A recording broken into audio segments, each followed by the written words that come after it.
বিগত সরকার দুটো, আওয়ামী লীগ সরকার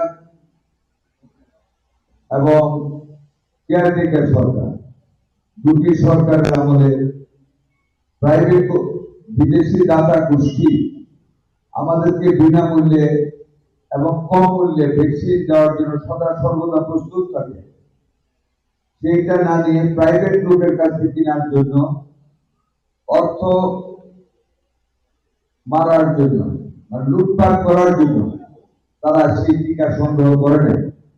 আপনারা এখন অনেকেই খবর শুনেন, আপনারা জানেন ইউনিসেফ পরিষ্কার ভাষায়, ইউনিসেফ একটা আন্তর্জাতিক সংস্থা, তারা পরিষ্কার ভাষায় বলেছে যে 7 বার তাদেরকে অনুরোধ করেছে যে যাতে একটা সংকট পড়বে আপনারা টিকা সংগ্রহ করুন। তারা আমাদের কথা শুনেনি, তারা প্রাইভেট লোকের কাছ থেকে কিনবে।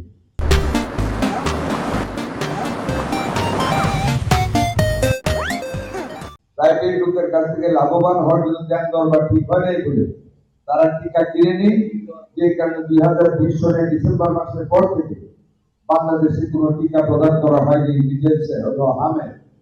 যেই কারণে হঠাৎ করে এটি একটি কারণ, আমরা ক্ষমতায় যাওয়ার পর মাননীয় প্রধানমন্ত্রীর গতিশীল এবং বিচক্ষণ নেতৃত্বে আমরা খুব সংক্ষিপ্ত সময়ের মধ্যে বিদেশি দাতা সংস্থার কাছ থেকে আমরা সেই টিকা সংগ্রহ করে 1.5 এপ্রিল মাসের 4 তারিখ থেকে প্রথম পর্যায়ে 20টি উপজেলা, 30টি উপজেলা, দ্বিতীয় পর্যায়ে ঢাকা সহ 4টি পৌরসভা, তৃতীয় পর্যায়ে 20 এপ্রিল থেকে মাননীয় প্রধানমন্ত্রীর উদ্বোধনের মাধ্যমে সারা দেশব্যাপী টিকা কার্যক্রম শুরু করে এই মাসের 20 তারিখ আমরা আমাদের যে টার্গেট, সেই টার্গেটে আমরা 102% টিকা দিতে সক্ষম হয়েছি।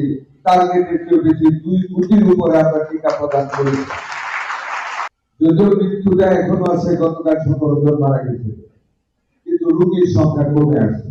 আমি আশা করি আমাদের শেষ টিকার ডোজ থেকে অ্যান্টিবডি হতে আরেকটা সপ্তাহ সময় লাগবে।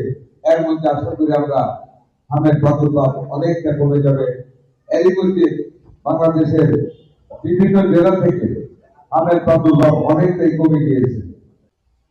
সরকারের কাছে কোনো ভেন্টিলেটর ছিল না, আইসো নজল ক্যানুলা ছিল না, ডাবল সিপ্যাপ ছিল না, হাত কমে আসবে ইনশাআল্লাহ।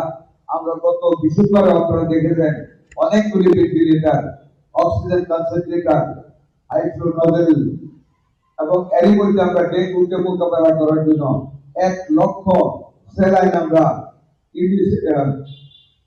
রেড ক্রিসেন্ট এবং রেড ক্রসের কাছ থেকে আমরা একই দিনে গ্রহণ করে প্রত্যেক হাসপাতালে আমরা সাপ্লাই দিচ্ছি, বিশেষ করে ঢাকাতে, যাতে করে ডেঙ্গুকে মোকাবেলা করতে পারে।